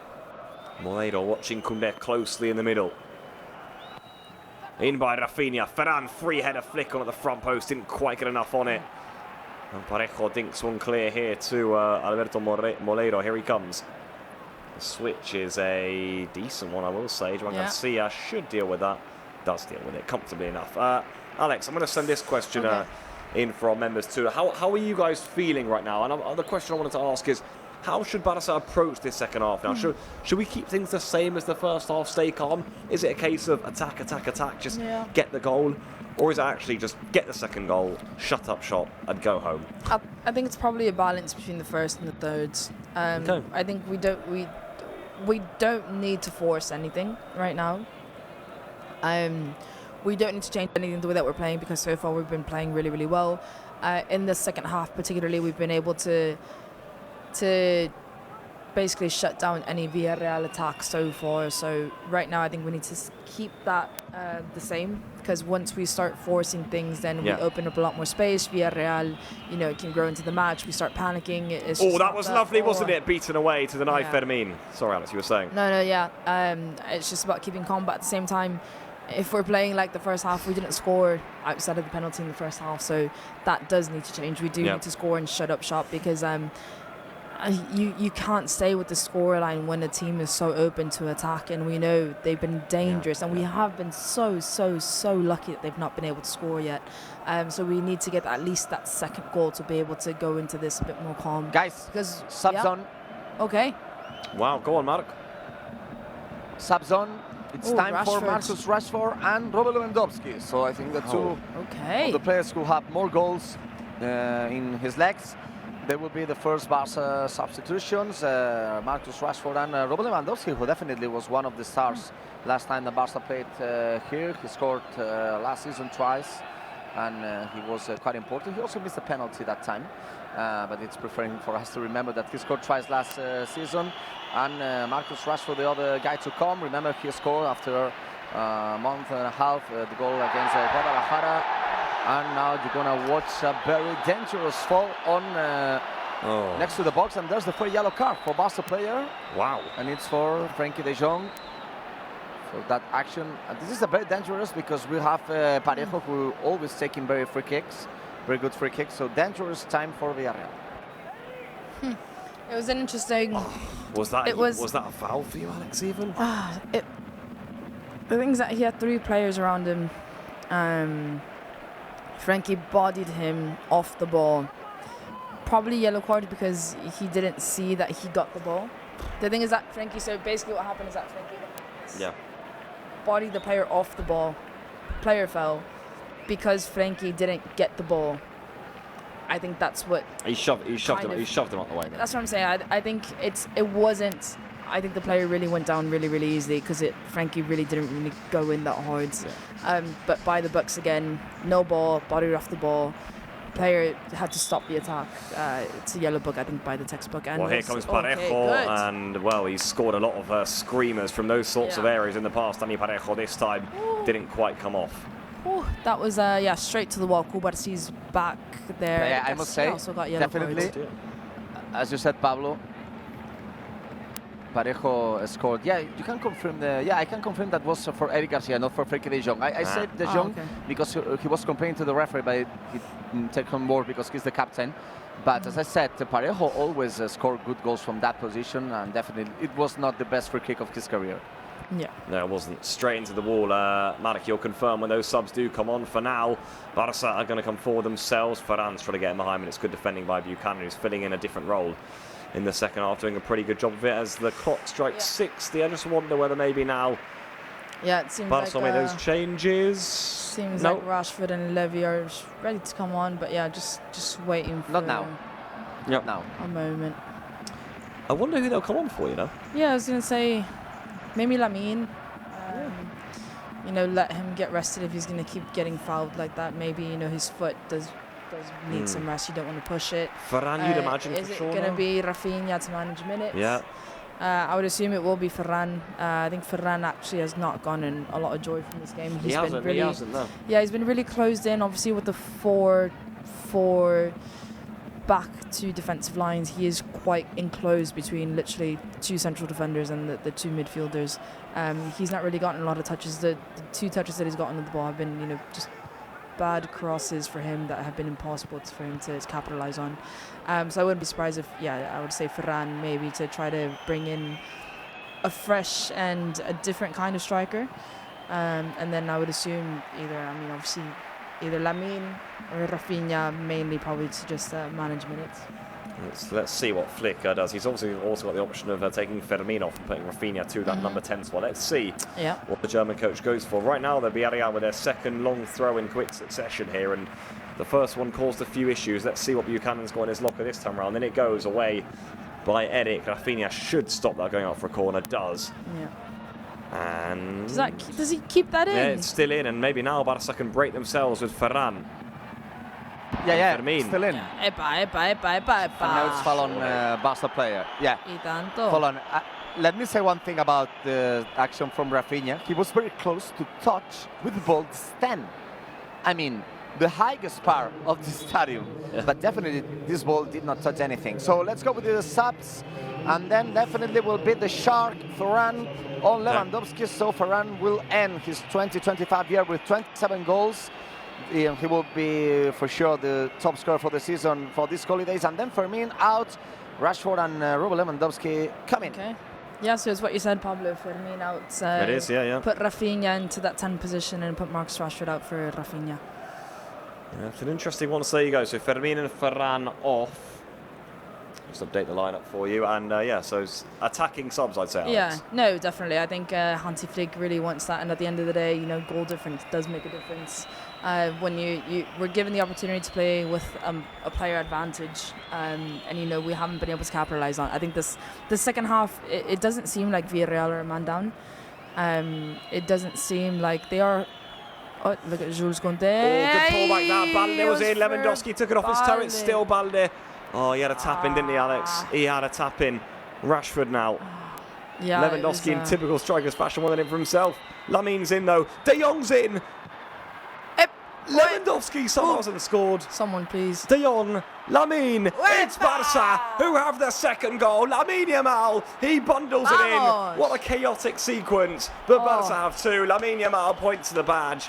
It's Barca who lead by 2 goals to the away to Villarreal. Lamine Yamal. Vamos. Oh, that was it was chaotic to say the least. I think Frankie de Jong's face says it all. He was like, oof. He was in disbelief. It was a Frankie de Jong assist to Lamine Yamal. It was literally, I think Lewandowski got a shot, Frankie got a shot.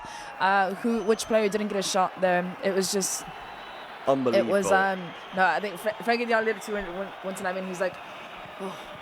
It was just let's see there, the repetition. So we have Lamine there with the initial shot. Frankie de Jong shot, Lewandowski shot. Tried again, de Jong. And then Leon there, De Jong was clever yeah, there. No, it was good. It literally 3 shots. Frankie de Jong did well to recover the rebound there from the Lewandowski shot. Just gave it to Lamine. Lamine rolled it in. Literally just shot it any way possible, and that went into the back of the net, thankfully. Marc Brau, Lamine Yamal strikes again. Strikes again, and he becomes the second top scorer of the season. Somebody said that he doesn't score goals, that he needs a lot of chances to score. So second top scorer of the season, 9 goals for Lamine Yamal this season, 7 in La Liga, with a great shot with the left foot, just directly to the net after that action that you committed that with many shots. So be careful with this. Villarreal is going for there. Oh, Villarreal are in here. Nothing. You're gonna wait in a while, but there's nothing. No chance. Yeah, and then Barca making the counter-attack, but very quickly. 9 goals for Lamine Yamal, second top scorer of the season. Raphinha will see Hansi Flick's reaction to the goal in just a few moments' time. But for now, Rashford's away here. He's going to run out of play for a goal kick. Right, let's see how Flick reacted. Let's do it. Okay, let's see it. No. Pretty calm, pretty cool. The staff behind him was we're not anything happy, but calm. That was probably more... No, it wasn't a penalty kick. No chance. No, it wasn't. Yeah, no. The referee, he said immediately, he's like, no, no. There's no chance that was a penalty. Mikel Tadze is on, who is another player who's been pretty prolific for Villarreal this season. Marc Bernal. Marc Bernal is on for Eddie Garcia here. Marc Brau. Yeah.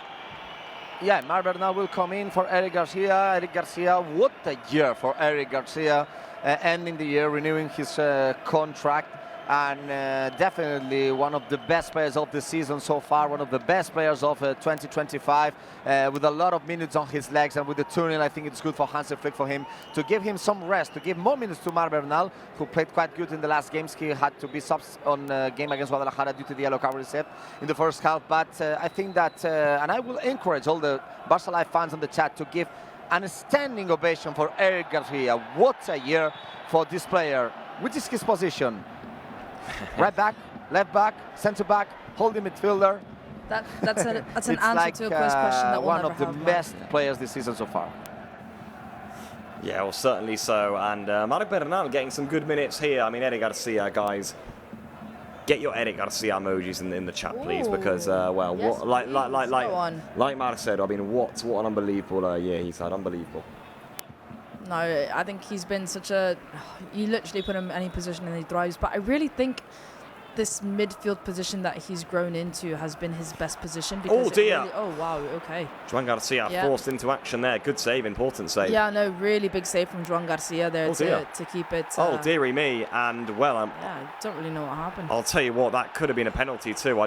The camera cut away. Yeah. Joan Garcia clearly lost control of the ball there. And Villarreal were claiming for a penalty. Rashford's taken this one in his stride. Oh, what a pass. Finds Raphinha. It's all chaos here. Raphinha. Venga, Raphinha. Rafa. It's blocked. Pepe can clear. Yeah, the crowd's gone wild. They're claiming for the penalty. I'll tell you but I what. think the ref had it quite clear. He did. I want another look at it though. I do want another look at it. Yeah. Let's see if the ball goes. If the ball does go off play here, Marc Bernal is going to win it back.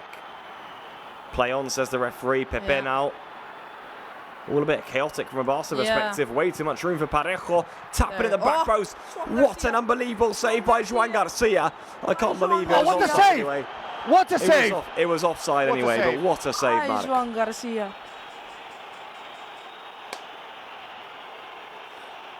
Joan Garcia. Wow, what a save. What a save, guys. I don't know if the offside is the second option of the first one. We have to check, but Joan Garcia made one of the biggest saves of the season. Now you can listen to all the stadium complaining about the penalty, but I want to send some message for the Villarreal players. To dive is not a penalty, and what are doing Villarreal players is to stay laying on the pitch, just waiting for the VAR to react, like a lot of players are doing right now. But Alberola Rojas was very good that there were not two penalties in the same action. No. And please check if the action by Joan Garcia was really an offside, because I think it was one of the biggest saves of the season. Yeah, Mark, we can confirm there was no way that was a penalty, and it was offside. Yeah.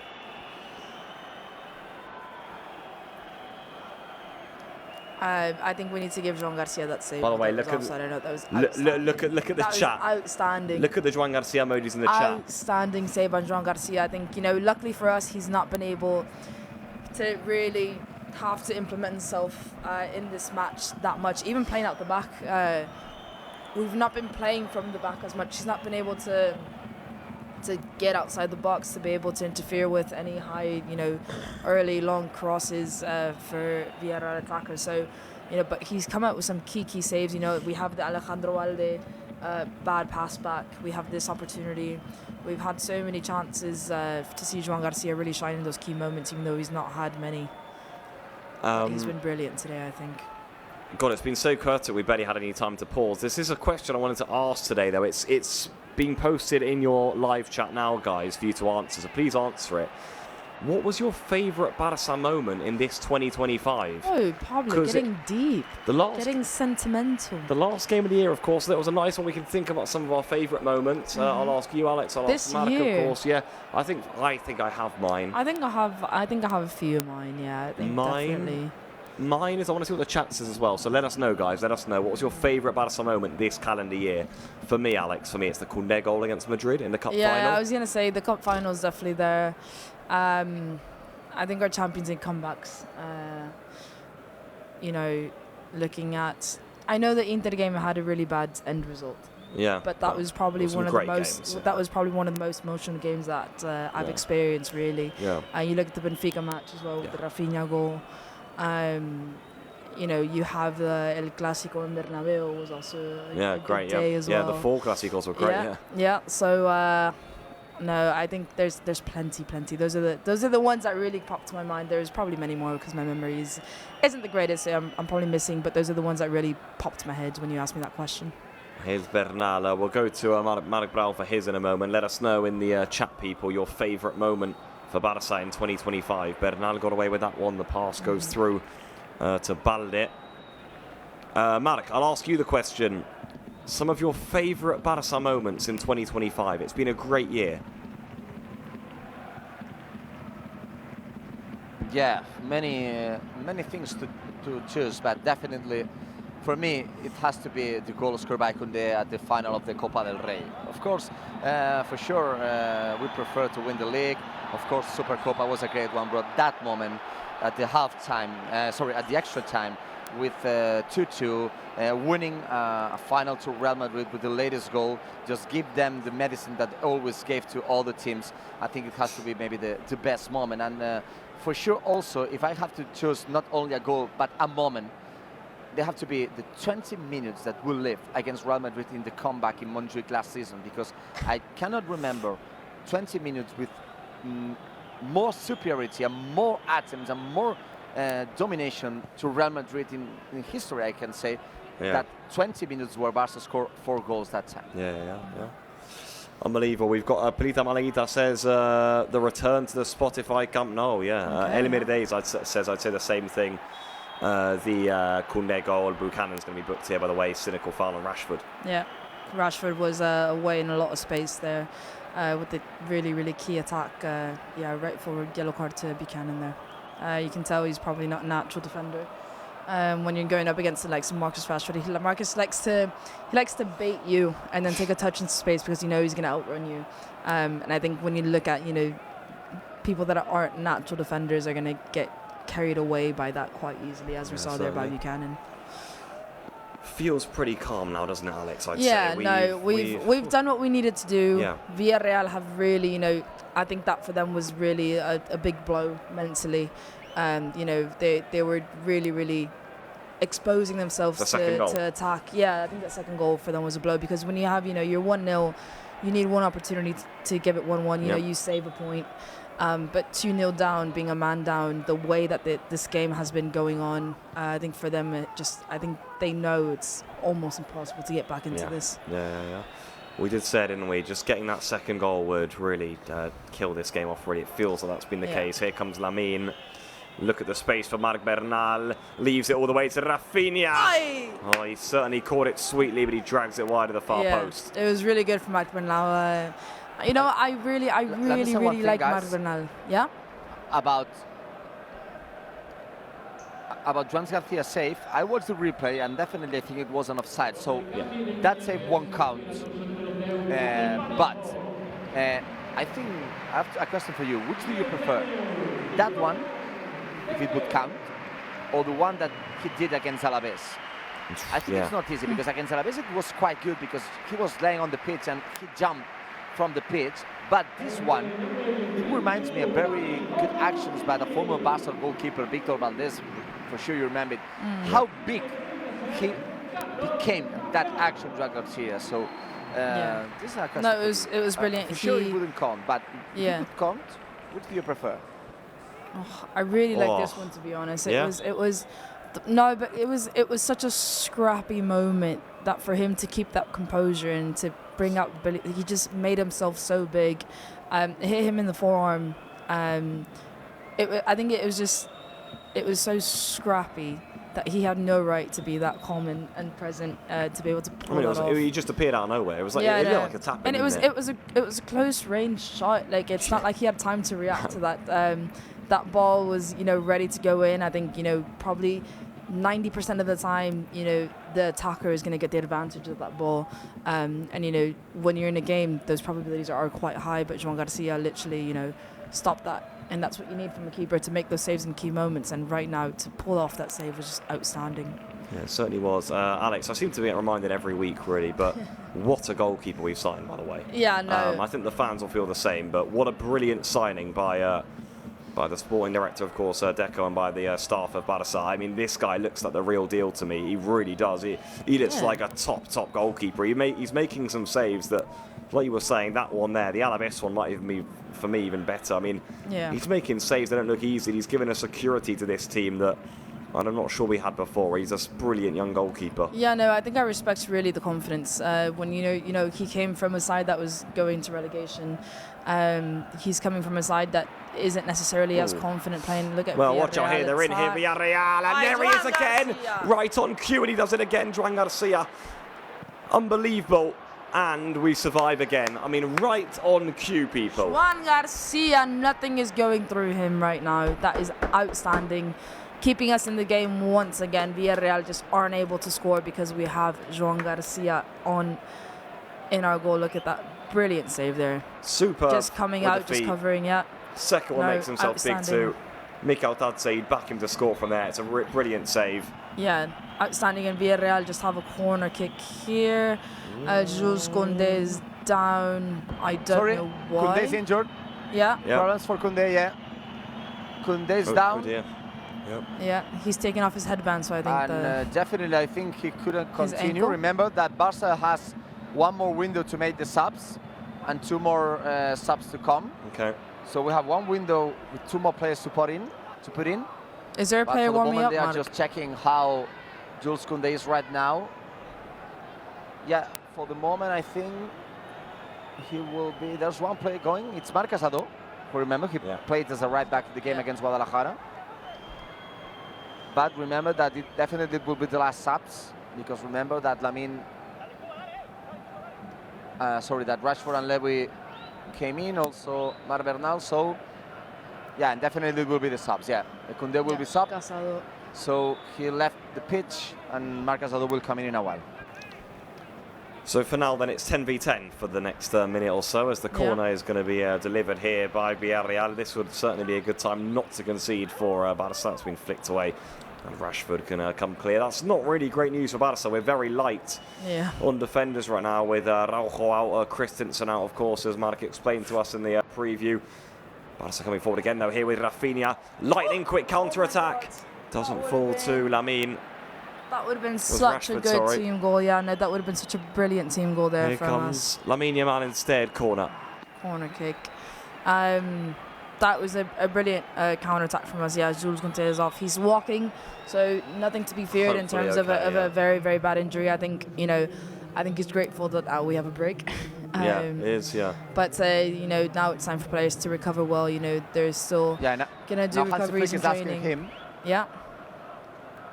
But no, now we have a corner kick. Asking him, I think we have the image. He's talking with him. Let's have a look if we can see the image.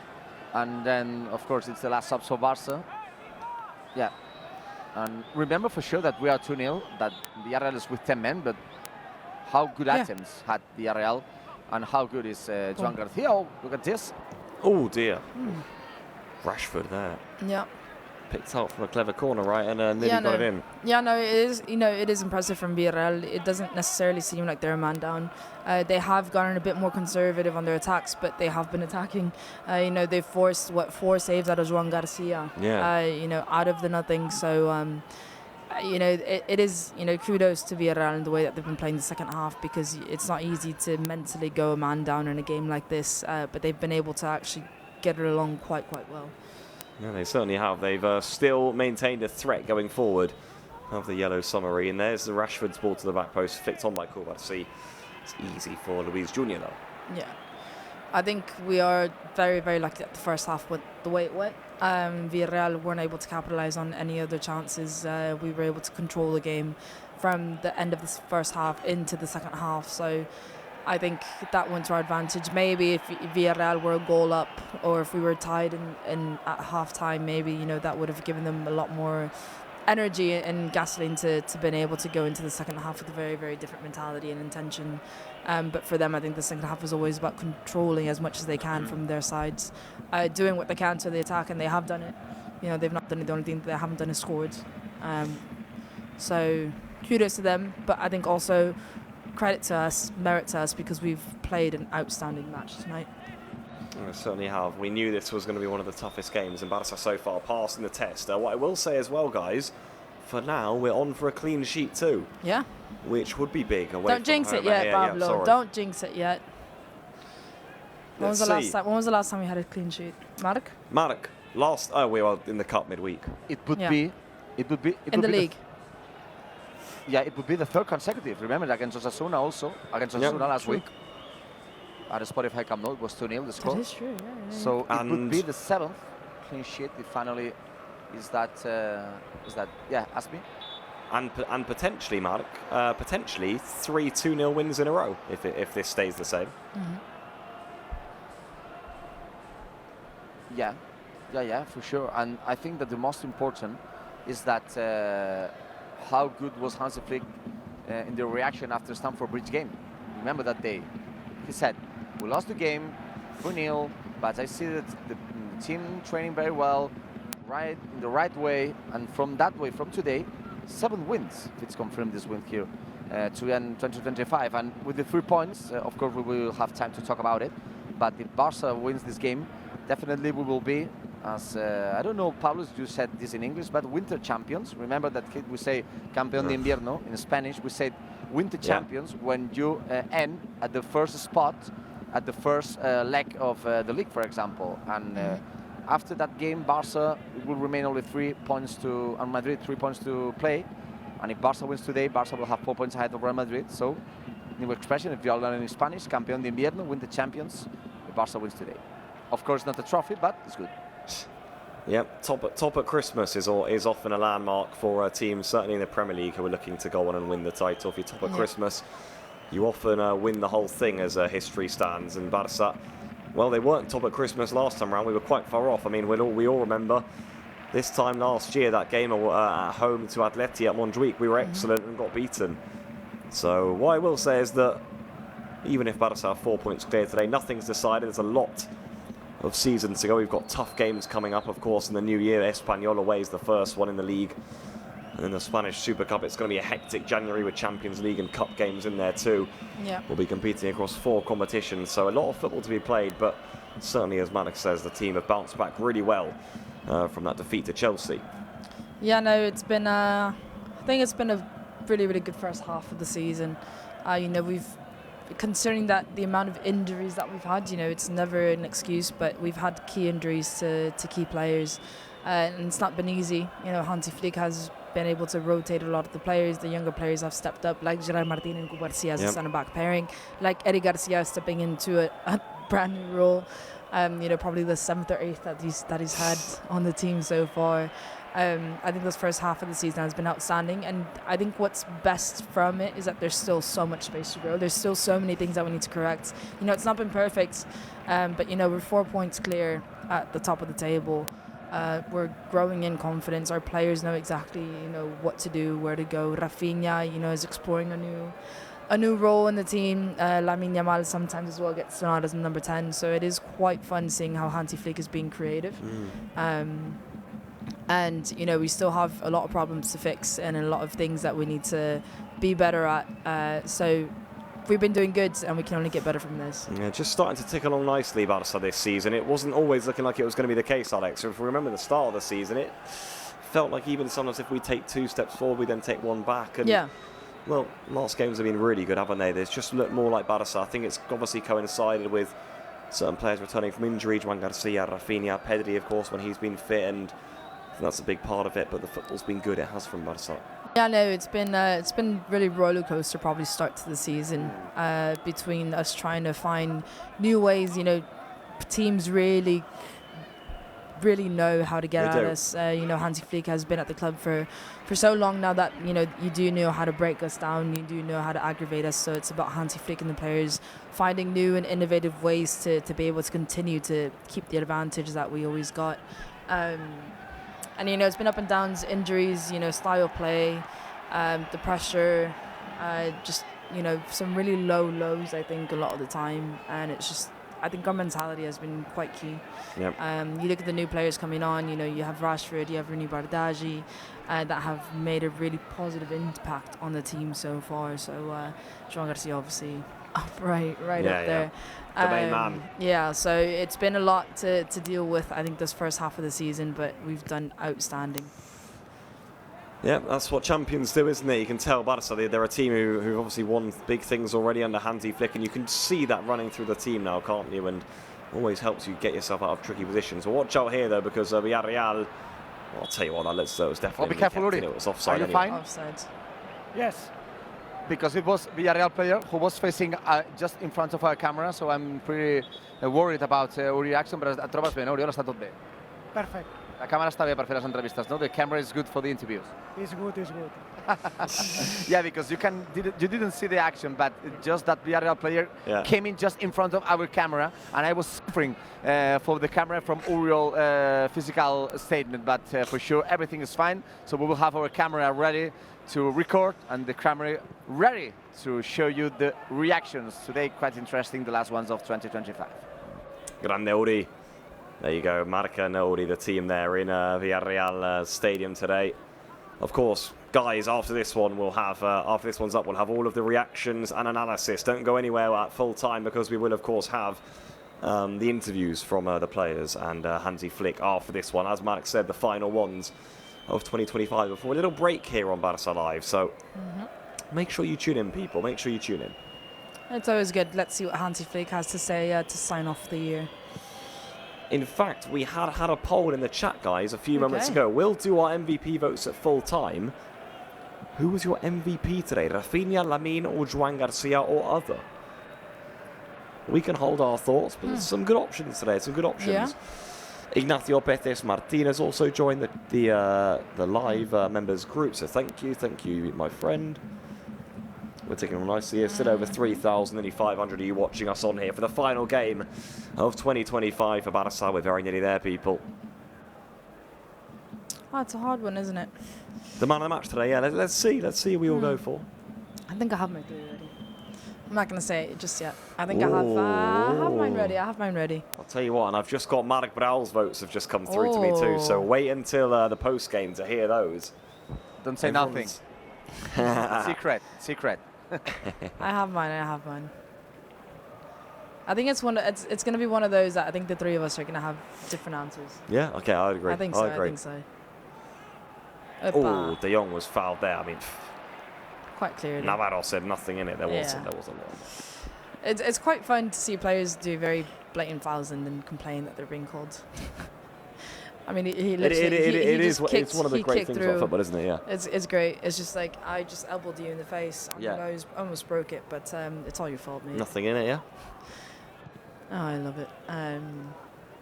Yeah, just 1 minute and a half to go. I'd assume we have the goal, we have the Kunde injury. There's not much more of stoppage time, really. I would say probably the 3 minutes that we had in the first half. I agree. I'd say 3 minutes. I think 3 minutes is fair. I think both teams will be happy with 3 minutes. Yeah. Villarreal must be tired at this point. They've done an awful lot of ball chasing in the second half. I mean, credit to them. Yeah. It's not like they didn't give up in the second half. They actually created good chances. Yeah, no, again, I think it is, I do have to say credit to them. I think they've played a really good match, all things considered.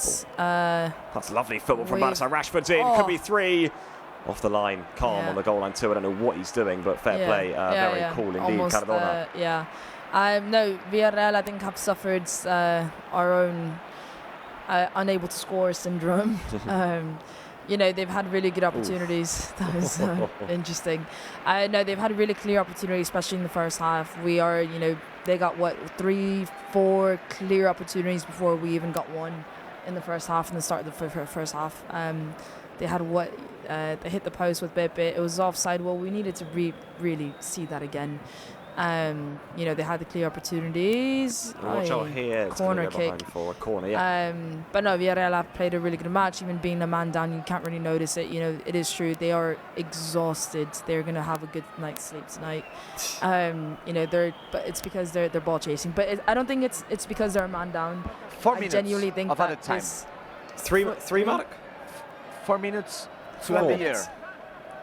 4 minutes to end the year.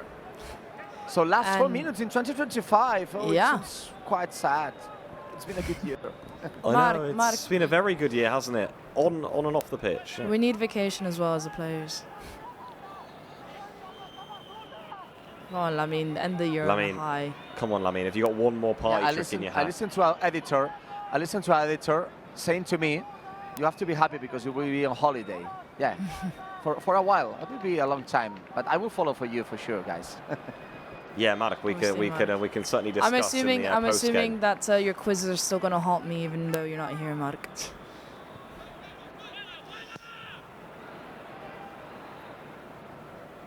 He'll be sending them in from afar. Yeah. Mikael Tadze with a bad giveaway there. Lewandowski can turn these in. Lewandowski. Okay, he's going for it. Don't see that often. No. Lewandowski just took on 3 players. Skipping away from a few of them. Finds Lamine. Laid off here to. I'm actually a little bit surprised that 4 minutes right on. I think this game is. Yeah. It feels pretty dead by now. I must say, pretty done. It was what the Jules Koundé injury, the free kick to Villarreal maybe added a bit more. The goal, I think 3 minutes seems very unnecessary to play right now. Yeah. Balde winning a free kick there. Pau Navarro, who I think has maybe been booked so far, maybe lucky to escape another one there. It was a bit of a cynical foul, but as the game is about to nearly tick off to the final closing here. Yeah. You can hear some encouragement from the Villarreal fans, but the Barca fans up in that upper stand, they'll be the ones delighted on their return to Catalonia today, because it's the Blaugrana who are going to be 4 points clear at the top of the La Liga table as we head into this short Christmas break in Spain. Yeah, no, it's a good game. Right now we're just knocking the ball around. We're knocking the ball around, keeping it well. We're going all the way back to our centre backs. Zidane Martinez getting a lot of touches. We're chill. We're trying to just get to the end of the 4 minutes, take the 3 points and go home. This is Marc Bernal, now laid off here to Koubarsi. Koubarsi over to Castelló, who's come on a right back again, the same position he played in the Cup midweek. Over now to Gerard Martin, who is again playing centre-back, and it feels like he's going to keep that role for quite some time now, especially with the injuries Barca have got back there. It's almost out of necessity too, but out of merit he's earned his spot there too. Lovely filtered pass through there. De Jong got a touch. It releases Marcus Rashford, eager to keep the ball in play. Yeah, we've seen Marcus Rashford get that goal when the game is dead. Yeah, Rashford. He's certainly come on with energy, hasn't he? Yeah. The Englishman. Yeah, he's done well to keep the ball there. And Balde. Between him and Alejandro Balde, they've done really, really well. Just 1 minute left to go. We have a free kick pretty high up the pitch. I'm assuming that's going to go all the way back to our defenders to just keep a hold on. There it is. Just keeping a hold of the ball, not really forcing anything. You know what, Alex? You know what's been good about the red card, I suppose? It's been a nice calm end to 2025. And this game, you could even see it with 10. It didn't have the ingredients of a calm game, I wouldn't say. This is an encounter we expected to be pretty fiery, and it's been relatively cool. Yeah, no, it's been. We said it. We said it in the start of the first half. We're expecting this game to be a back and forth for probably the entire 90 minutes. Again, each side was really up for this game. Each side was up for the 3 points. I think each side has, the quality of players to be able to keep up that momentum for 90 minutes. It was meant to be a really, really tiring match for us and for everyone involved. And there it is. There you go, people. Full time here at La Ceramica. Barca have beaten Villarreal by 2-0. It's a super away win for Barca in La Liga. It's an away win that's going to allow them to be 4 points clear at the top of the table ahead of Real Madrid at Christmas, and indeed the start of the new year. Barca have been excellent in the last month or so, they really have. Today it was goals from Lamine Yamal and one from Raphinha in the first half. The red card certainly changed things, but a really big away win, a statement win from Barca on the road to end the year.